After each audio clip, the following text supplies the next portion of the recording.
आप सभी को राम राम। मैं दीपक कुमार आप सभी का स्वागत करता हूं दादा डायलॉग में। दोस्तों, आप सभी से निवेदन है कि वीडियो को देखिए, लाइक कीजिए, शेयर कीजिए और चैनल को सब्सक्राइब कीजिए।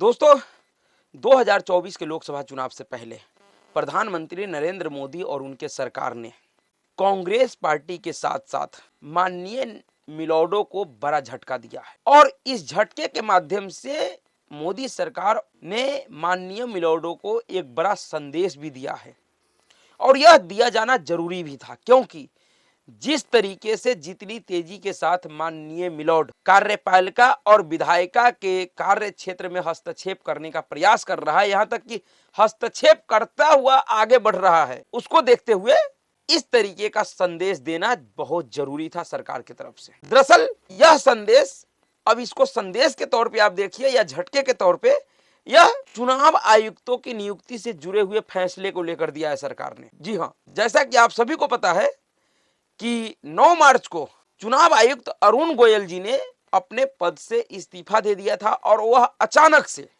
वो भी ऐसे समय में जब बिल्कुल लोकसभा का चुनाव सर पे खड़ा है। अगर पिछले चुनाव के प्रक्रिया को देखा जाए तो अब तक नए चुनाव की घोषणा हो जाना चाहिए था, उनके तारीखों का ऐलान हो जाना चाहिए था, लेकिन वह अब तक नहीं हो पाया है। तो कहीं ना कहीं उसके पीछे का एक बड़ा कारण यह रहा है कि जो अरुण गोयल जी ने जो 9 मार्च को अपने पद से इस्तीफा दिया था, उसकी वजह से भी अब तक लेट हो रहा है। लेकिन और ज्यादा लेट ना हो, उसको ध्यान में रखते हुए मोदी सरकार ने 2 नए चुनाव आयुक्तों की नियुक्ति कर दिया है और इन 2 नए चुनाव आयुक्तों की नियुक्ति सुप्रीम कोर्ट के लिए एक तरीके से बड़ा झटका है। उन माननीय न्यायाधीशों के लिए, माननीय मिलोडो को एक झटका है, जो हर संभव यह प्रयास कर रहा था कि किस तरीके से, कितनी तेजी के साथ वह कार्यपालिका और विधायिका के कार्य क्षेत्र में हस्तक्षेप करे, एक तरीके से उसके ऊपर कब्जा कर ले और एक ऐसा सिस्टम बनाए कि देश का जो चुना हुआ सरकार है वह वही करेगा जो सुप्रीम कोर्ट तय करेगा। दरअसल जिस तरीके से पिछले कुछ दिनों में सुप्रीम कोर्टों का व्यवहार देखा गया है, खास करके सरकार के क्रियाकलापों को लेकर या किसी अन्य संवैधानिक संस्था के क्रियाकलापों को लेकर, उसको देखकर ऐसा कहा जा सकता है कि कहीं ना कहीं माननीय मिलोडो के अंदर भी इस बात का जिज्ञासा है कि वह भी एक पैरेलल सरकार चला सके, एक ऐसा व्यवस्था बना सके जिसके जरिए वह देश के हर एक प्रमुख चीजों को तय करे और उनके द्वारा तय किए गए चीजों को ही सरकारें लागू करें। सरकार अपने मत से, अपने शक्ति से कोई निर्णय न ले।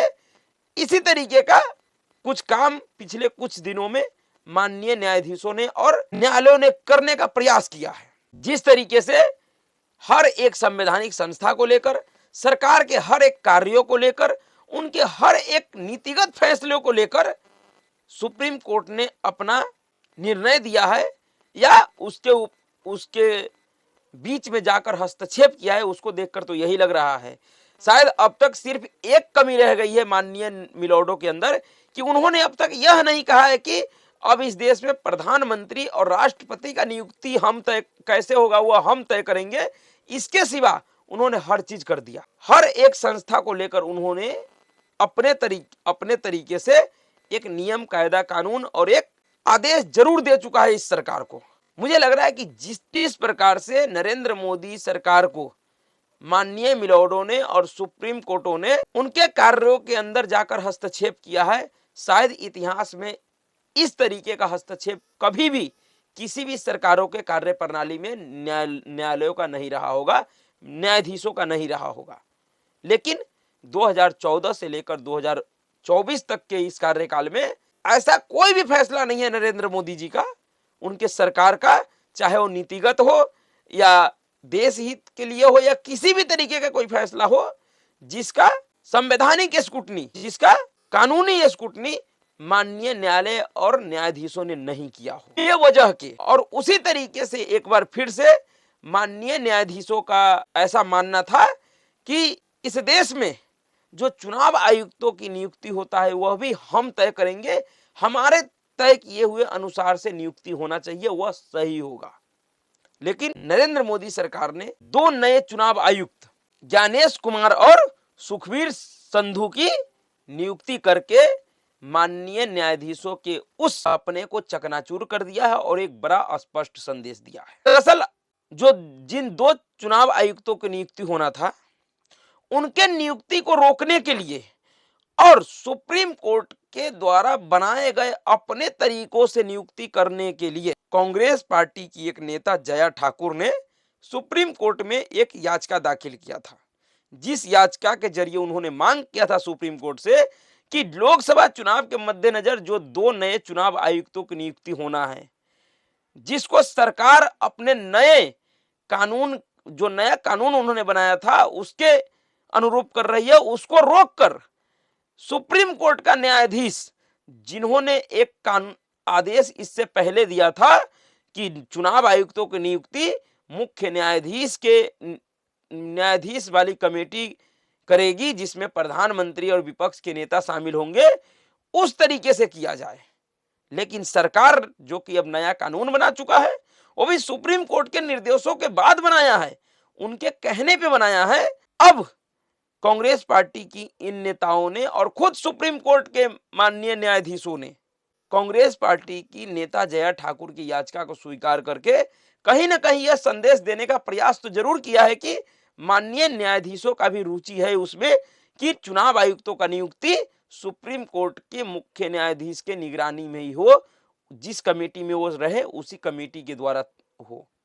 लेकिन सरकार ने यह कहा है कि ऐसा नहीं होगा, क्योंकि उन्होंने एक कानून बनाया है, इस देश का संसद ने कानून बनाया है, देश के दोनों सदनों से पारित हुआ है, उस पर राष्ट्रपति का मुहर लगा है और अब जो नियुक्ति होगा वो उसी कानून के अनुरूप होगा। माननीय न्यायाधीशों का कोई दखल अंदाजी नहीं चलने वाला है। और इसीलिए मैं कह रहा हूं कि 2024 के चुनाव से पहले नरेंद्र मोदी सरकार के द्वारा ये बड़ा संदेश माननीय मिलॉर्डों को दिया गया है। देखना यह है कि माननीय मिलॉर्ड, क्योंकि शुक्रवार के लिए उस याचिका को स्वीकार किया गया है, उस याचिका पर शुक्रवार को सुनवाई होनी है, तो शुक्रवार के सुनवाई में क्या करते हैं माननीय न्यायाधीश? क्या सरकार के इस नियुक्ति को खारिज कर देते हैं? क्या इस नियुक्ति को असंवैधानिक ठहरा देते हैं? क्या करते हैं वो तो शुक्रवार को पता चलेगा। लेकिन फिलहाल जो संदेश सुप्रीम कोर्ट ने दिया है माननीय न्यायाधीशों को, यह बहुत स्पष्ट और बड़ा संदेश दिया है, खास करके उस परिप्रेक्ष्य में जब प्रधानमंत्री नरेंद्र मोदी जी कह चुके हैं कि उनका जो तीसरा कार्यकाल होगा वो महत्वपूर्ण फैसलों वाला कार्यकाल होगा। उस कार्यकाल में बहुत बड़े बड़े फैसले लिए जाएंगे। संभवतः अपने तीसरे कार्यकाल में वह प्रधानमंत्री नरेंद्र मोदी जी इन माननीय न्यायाधीशों के इन बढ़ते हुए महत्वाकांक्षा के ऊपर भी कोई ना कोई लगाम जरूर लगाएगा। मेरा मानना है कि यह जरूर होगा, क्योंकि जिस तरीके से माननीय न्यायाधीशों का महत्वाकांक्षा बढ़ता जा रहा है, देश से जुड़े हुए हर एक फैसलों का स्क्रूटनी वह करेंगे, वह तय करेंगे कि सरकार ने जो फैसला लिया है वो सही है कि नहीं है, वह कानूनी है कि गैर कानूनी है। यह एक अच्छी स्थिति नहीं है, यह कहीं ना कहीं एक तरीके से अराजक स्थिति पैदा करने वाला है, क्योंकि अभी माननीय न्यायाधीशों ने एक और ऐसा ही एक फैसला दिया है सरकार, केंद्र सरकार के खिलाफ और केरल सरकार के पक्ष में, जो किसी भी तरीके से उचित नहीं है। सुप्रीम कोर्ट ने केरल सरकार को बेल आउट पैकेज देने के लिए बिना किसी शर्त, बिना किसी हस्तक्षेप के, वो भी एक मुश्त राशि में केरल सरकार को दिया जाए, यह आदेश केंद्र सरकार को दिया है। देखना यह है कि माननीय न्यायाधीशों के, माननीय मिलॉर्डों को इस आदेश का पालन सरकार करता है या नहीं करता है। लेकिन यह काम किसी न्यायालय का नहीं है, माननीय न्यायाधीशों का नहीं है, यह काम वित्त मंत्रालय का है। वित्त विभाग से जुड़े हुए जो लोग होते हैं, जो इस तरीके के फैसले लेने में सरकार का मदद करते हैं, जो कमेटी होती है, जो विशेषज्ञ होते हैं वित्तीय विषयों का, वो सब तय करते हैं कि किस राज्य को कितना पैसा देना है, कैसे देना है, कब देना है, किन शर्तों के साथ देना है। लेकिन न्यायालय जब ये कह दे कि नहीं आपको देना ही पड़ेगा, फिर विषय परिस्थिति गंभीर हो जाता है। तो माननीय न्यायाधीशों को एक सख्त संदेश देना जरूरी था और वही सरकार ने दिया है इन 2 चुनाव आयुक्तों की नियुक्ति करके, जिसमें एक ज्ञानेश कुमार जो कि 1988 बैच के केरल कैडर के आईएएस ऑफिसर हैं, केरल कैडर के आईएएस ऑफिसर हैं, जो कुछ दिन पहले ही सहकारिता मंत्रालय के सचिव पद से रिटायर हुए हैं।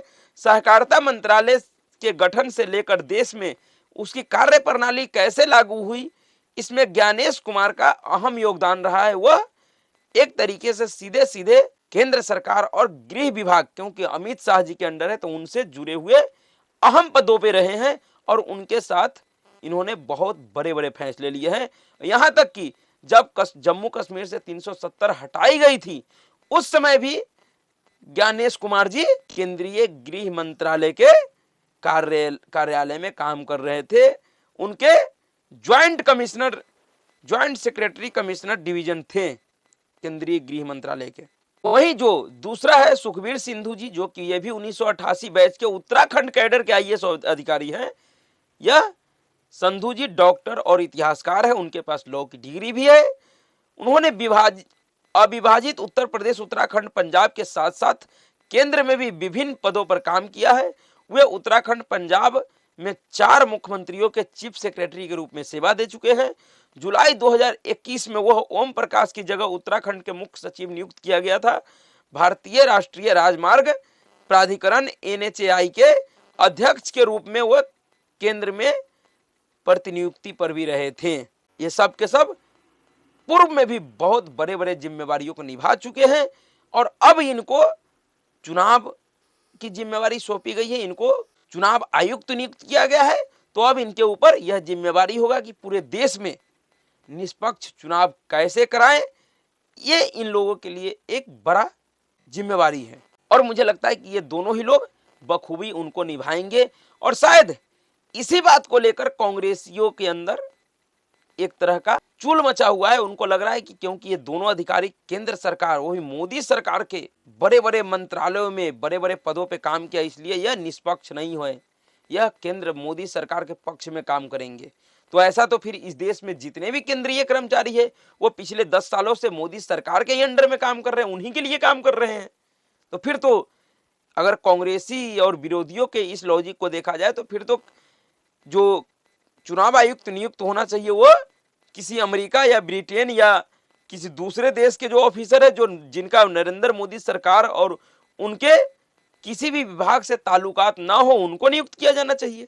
और शायद इस बात को सुप्रीम कोर्ट भी मानते हैं और इसीलिए उन्होंने जया ठाकुर के इस याचिका को स्वीकार किया और इस पर सुनवाई करने के लिए तैयार भी हो गए हैं। जबकि इसी सुप्रीम कोर्ट ने अरुण गोयल जी, जिन्होंने इस्तीफा दिया 9 मार्च को, उनके अपॉइंटमेंट के समय यह फैसला दिया था कि जो संवैधानिक प्रावधान है जिसके तहत इस देश के सरकारों को, संसद को एक कानून बनाना चाहिए, जिस कानून के तहत एक कमेटी बनेगी और वह कमेटी चुनाव आयुक्तों की नियुक्ति करेगा, जो कि पहले के सरकारों ने नहीं बनाया। और जब तक ऐसा कोई कानून नहीं बनता है तब तक के लिए उनका वो प्रावधान था जिसमें मुख्य चुनाव आयुक्त, प्रधानमंत्री और विपक्ष के नेता 3 लोगों की ज्वाइंट कमेटी नियुक्त करता चुनाव आयुक्तों का यह नियम बनाया था। लेकिन उन्होंने कहा था कि यह नियम तभी तक है जब तक सरकार कोई कानून नहीं बना देता है। तो अब तो सरकार ने कानून भी बना दिया और उसी कानून के अनुरूप उन्होंने नियुक्ति भी किया है। फिर भी माननीय न्यायाधीशों को उसमें फिर से सुनवाई करने की आवश्यकता पड़ गई। तो कहीं ना कहीं ये दिखाता है कि माननीय न्यायाधीशों का भी यह मन है कि वह भी कार्यपालिका के और विधायिका के अधिकार क्षेत्र में हस्तक्षेप करे। उनको भी एक तरीके से एक पैरेलल सरकार चलाने की जिज्ञासा है उनके अंदर भी, और उनके ऐसे जिज्ञासा को देखते हुए सरकार को इस तरीके का जवाब देना बहुत जरूरी था जो उन्होंने दिया है। तो अभी के लिए इतना ही। अगर आपको वीडियो अच्छा लगा तो वीडियो को लाइक कीजिएगा, शेयर कीजिएगा और चैनल को सब्सक्राइब कीजिएगा। नमस्कार।